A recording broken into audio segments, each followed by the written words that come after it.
Bonjour tout le monde, jeudi 2 avril pour Bourse. Les baisses ont été fortes hier sur les marchés. On trouve des replis de l'ordre de 4, 4,5 en Europe, aux États-Unis, avec un futur CAC 40 qui a terminé juste au-dessus des 4120 hier. On est passé donc en dessous des 4002 qui était le niveau important à surveiller pour éviter la glissade. Bon, il faut plutôt se maintenir au-dessus.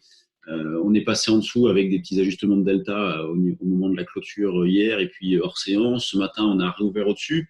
Donc vraiment, l'impression que ces marchés donnent, c'est qu'on est dans l'œil du cyclone. Pour l'instant, ça tient plutôt pas mal.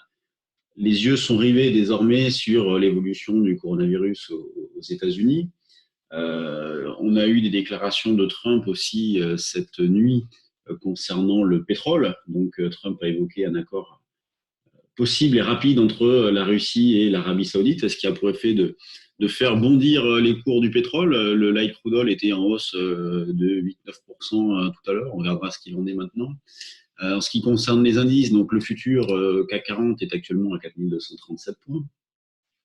Donc on a tapé une résistance, 4240. Nous, on a vendu déjà un petit peu dans cette zone. On a eu un retracement d'une quinzaine de points, donc de 25 points pour ceux qui souhaitaient bouger. Donc ça a pu déjà être fait. Sinon, c'est vrai que l'idée, c'est quand même surtout d'aller chercher les 4180, 200 comme support proche, et puis éventuellement, pourquoi pas cette zone des 4150. Et donc, il faudrait préserver cette zone des 4150 pour que le marché ne se retrouve pas dans une zone d'attraction baissière. Pour l'instant, on peut considérer que on tend vers du neutre sur le fond, même si c'est vrai que la tendance de fond, elle, reste baissière, mais on a tellement une alternance de mouvements haussiers baissiers que, vous voyez, quand on prend un peu de recul, depuis le 24 mars, donc depuis une bonne semaine, les marchés font pas mal de surplace, au-dessus de 4002, donc entre 4002 et 4005-6. Cette situation de grande hésitation peut durer. Alors, on peut la retrouver éventuellement un petit cran en dessous.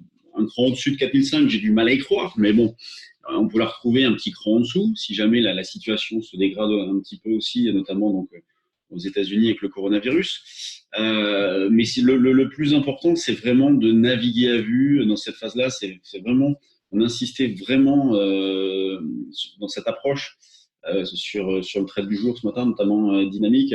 Et c'est vrai que le fait qu'on n'ait pas un directionnel marqué, le fait qu'on parte d'un point très bas hier soir, 4120, qu'on réouvre, alors c'est pas un gap ce qu'il y a ce matin, parce que c'est les prix qu'on a cotés hier, mais le fait qu'on réouvre en reprise, bon, c'est pas évident de déterminer des niveaux de vente. Donc ce matin, on l'a fait sur 4240 sur le CAC, on l'a fait sur 2665 sur l'Eurostoxx.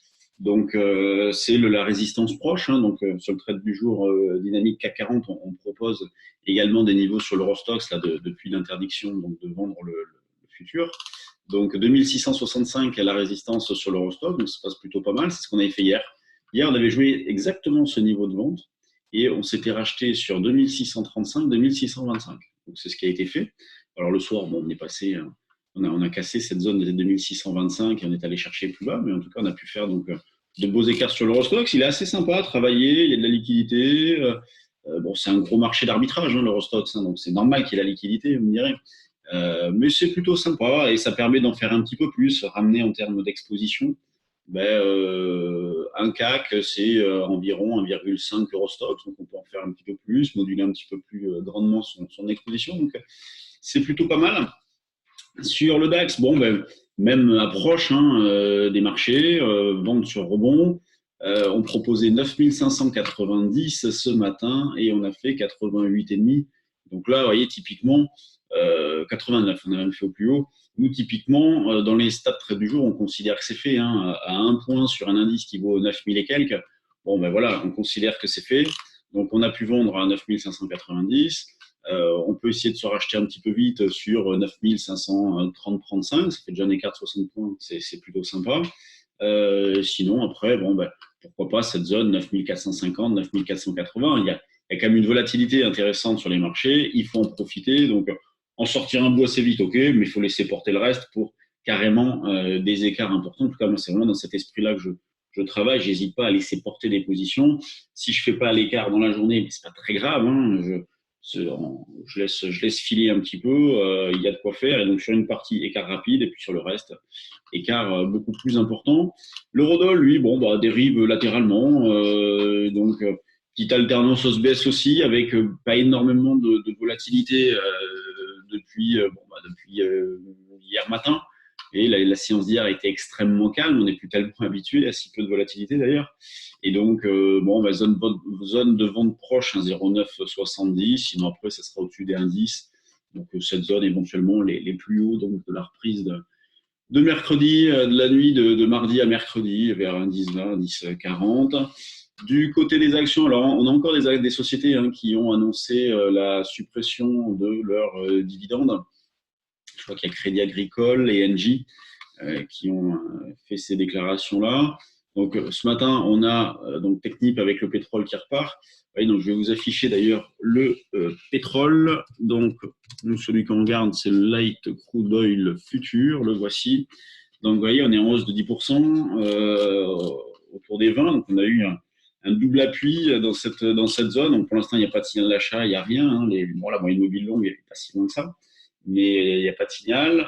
Si vous intervenez sur ces niveaux de prix, c'est par anticipation. Donc, il y a différents instruments qui le permettent. Vous pouvez très bien le faire via des options, vous pouvez le faire via du CFD, via des futurs.